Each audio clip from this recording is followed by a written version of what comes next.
Hey guys, it has got hot really fast like it always does here in Japan, and that has put a pretty abrupt end to my Ranunculus season. I think these are going to be the last cuts I get off my Ranunculus. They are definitely looking very sad. So I thought this would be a good time to go back over and see how they did this season, what I've learned from them this season, and have a look at crop yield. I have been trying to keep a pretty accurate count of how many stems I am getting, and today we can look and see what that meant for how many stems per plant.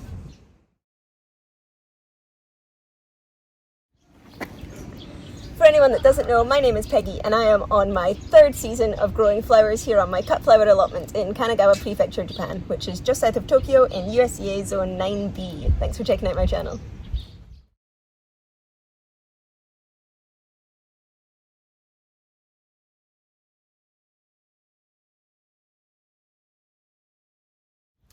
Okay, so I had a bit of a mixed start with my Ranunculus this season. I had a whole lot of Ranunculus corms that I had dug up from the previous year and had been storing. Now, the previous year I had grown them in containers out on the deck of my house, but this was the first time I was going to put them in the ground. So I had those corms, but I wasn't sure how they were going to do. So I then went out and bought some new corms as well. Now, those corms were much, much bigger than the ones that I had dug up, and I thought these are going to give me great flowers. Now, I know that a lot of people that grow Ranunculus professionally don't use the same corms for more than 1 year. They use them at basically like an annual. And I wondered why that was. So I was trying to do an experiment where I compared the amount of plants and the health of the plants stems that I was getting off of my old corms compared to the new corms. That was my plan. And then I pre-soaked them. Or pre-sprouted them, sorry. When you get Ranunculus corms, they come and they look like little shriveled up claws, and you have to soak them in water for a couple of hours until they fill up and get nice and juicy. And then a lot of people suggest that you pre-sprout them, and that just means putting them in a shallow dish of potting soil, covered over slightly, and then putting it somewhere cold and dark and waiting for the roots to come out. When you start to see the little shoots come up, when you pull them out, you'll be able to see roots. Now, there's a couple of reasons that people do this. One is to make sure that the corms you have are viable. If you are growing on a large scale or on a small scale for me, you don't want to be putting things in the ground that aren't going to grow. So this is just assuring that the corms have woken up and they're actually going to give you plants, so you're not taking up room with a dead plant. Secondly, when you're in somewhere colder, it does give you a jump on the season. It makes sure that there's roots in the ground. Now, I did that in October, so you really want to have your plant established before the winter cold hits, so that you know that plant is going to survive through the winter and come up really early in the spring for you. And that's why people did it. The problem I had is that when I pre-sprouted mine, every single one of the new big juicy corms died. They went moldy, they got covered in like white fluffy mold, and I had to throw them all away and separate them. So everything that's in this garden is actually the corms that I grew on from last year. And on that front, they did well. I think they did really well. I mean, I had Ranunculus. I have been using Ranunculus. I have been able to arrange with Ranunculus. But there's a but, and that is they didn't perform as well as I wanted. Now, when I put these in the ground,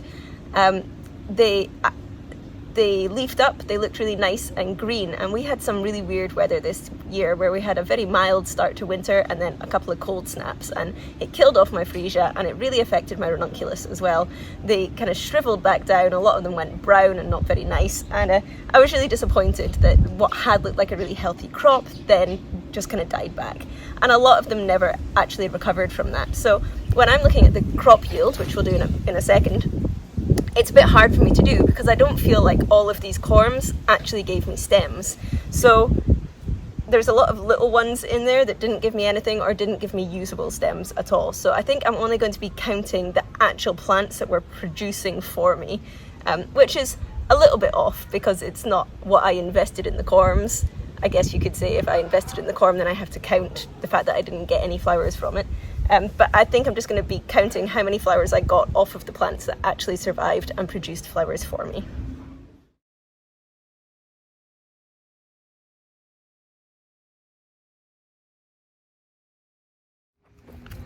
Okay, so what are my actual numbers? Right, I've got them written down. I planted out my corms, I pre-sprouted them and planted them out in October. I cut my first stem on the 7th of April. After that, I harvested every 3 days, And on those harvests, I got, on the first day, I got 15 stems, the next day 18, the next day 12, the next day 24, the next day 43, the next 30, the next 13, and let's say today I get another 5, and that's it. That gives me a total of 160 stems that I managed to cut from my ranunculus this season, which isn't bad considering how tiny a plot I'm on.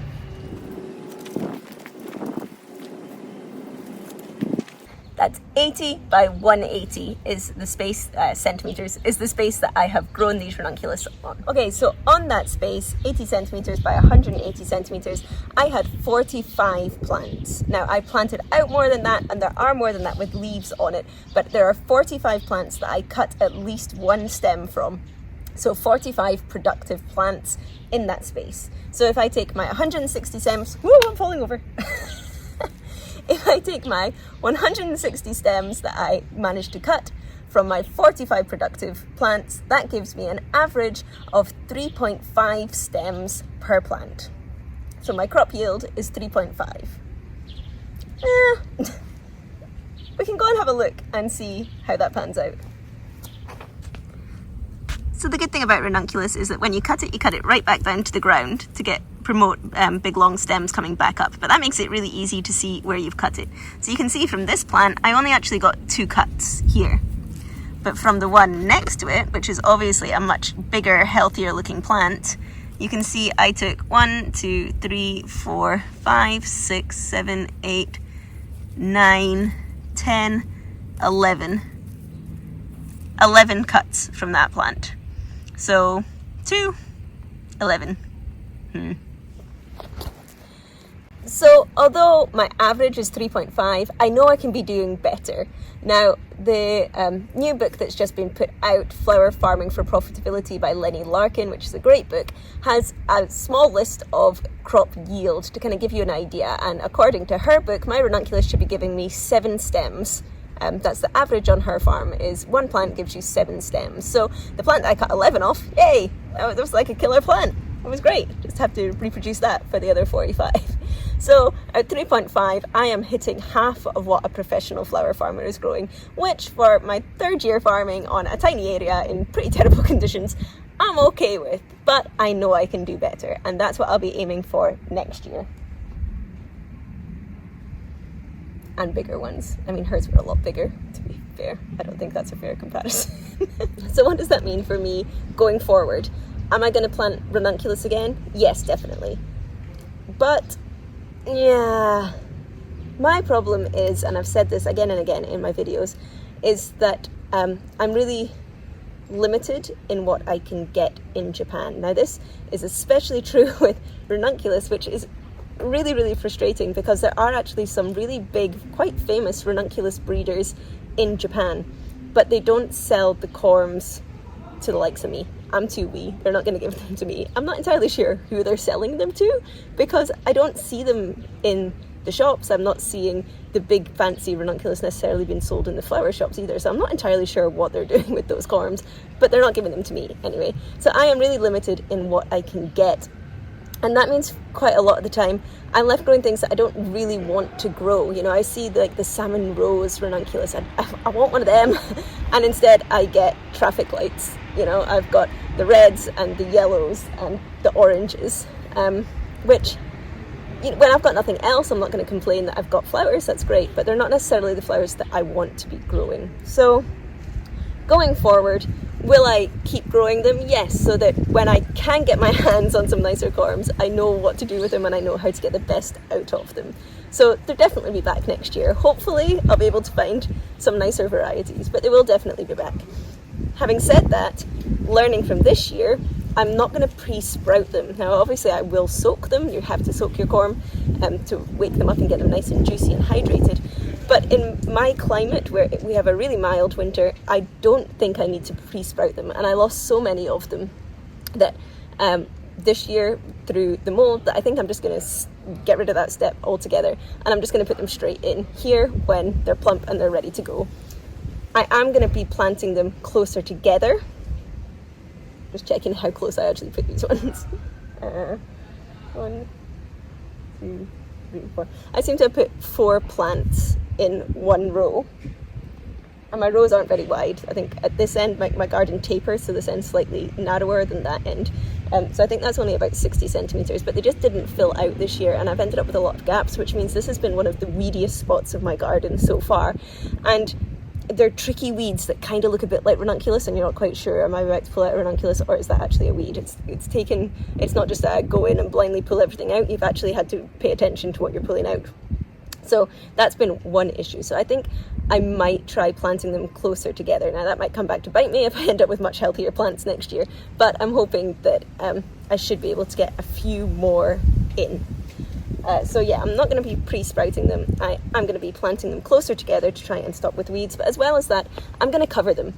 I'm going to be putting up a low tunnel. Now this year I had a low tunnel over my snapdragon and over my stock for the beginning of the season, and they have fared much better than these guys did. I thought because these were cold tolerant and because we are mild that they would be okay, but they obviously did not like it at all. So I will be putting these in a low tunnel next year to try and protect them a little bit and hope that that doesn't cause as much of a die-off as I had. But I think the most important thing I'm going to be doing is feeding them. This guy here has got a really nice big long stem on him, and this guy's even bigger. But these red type were the biggest ones that I had in my garden all year. And although this is really nice and big, it's more of a peony style, no, maybe a poppy style one. It's a bit rufflier than the kind of closed up ones. I've really liked it. It's had a really good vase life, and I'm happy to have them in the garden again. But the stem difference is phenomenal. I don't know why these ones are so much taller. I'm guessing it is just a species. What type are you actually growing? But when I see the pictures of ranunculus online, I know they say you shouldn't compare yourself to other people, but of course you do. They're all much bigger and have much more petals and look much healthier. And as much as I have tried to amend the soil, and the soil is getting better every year, it's really sandy. It's so sandy here. We're in a beach town, so all the soil everywhere is really sandy.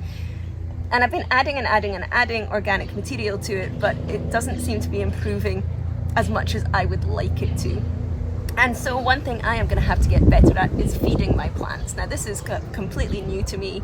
I've never really done it before, but it's something that for next season I'm going to have to really, really hunker down, study up, figure out what is the best thing to be putting on these plants to try and get them just a bit stronger and a bit healthier.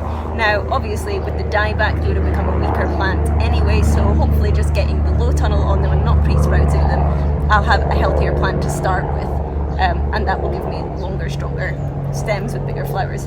But I really need to start learning how to feed my flowers, and that is going to be my big task for next year. So I'm going to go ahead, cut these last few ranunculus, learn my lessons, know that next year I won't be pre-sprouting, I will be putting up a tunnel, and I need to figure out how to feed these plants to get them a bit more nutrition because the soil is so sandy, and hope that I do better next year. But I got flowers this year, they were really pretty. I'm happy with them. I wish the season had lasted just a little bit longer because I've still got an enemy coming up. I've just got my snapdragon. You can see the stalk behind me is looking lovely. My sweet pea are coming on as well, so I'm finally getting enough to put together an arrangement, and these guys are going off. Yeah, sod's law. But now these guys are done. I'm going to leave these in the ground as an experiment to see if they come back for me next year, but I will also be planting new corms next year, just not rotten ones this time, to be able to compare how those compare how they perform against each other. And for now I am going to go ahead and plant in some Lysianthus that I've started from home and some Statice in this area to make sure that this garden is productive as it can be for as long as it can be. How's your ranunculus going? Have you been growing it this year? Do you have any hints or tips for me? I would really love to know how you guys are all doing, and if you are keeping track of your yield, did you get better than 3.5? Please do let me know. The more information we can have out there, the easier it is for people to plan their gardens for cutting, to know how much we're actually going to be able to get. Yeah. But like I say, I'm going to get some other stuff in the ground. If you want to follow along and see how the rest of the garden does, next I will be looking at anemone yield as well, because I think there's only a couple of weeks left on those too. If you want to follow along though, please hit the subscribe button below and you can come with us for the whole season. If you want to see what I do with all my cut flowers, you can check out my Instagram, which is From the Witch's Garden, and look back over the last 2 seasons of what I have been doing with my flowers. There's a link to that below as well. And I will see you guys next week. Bye!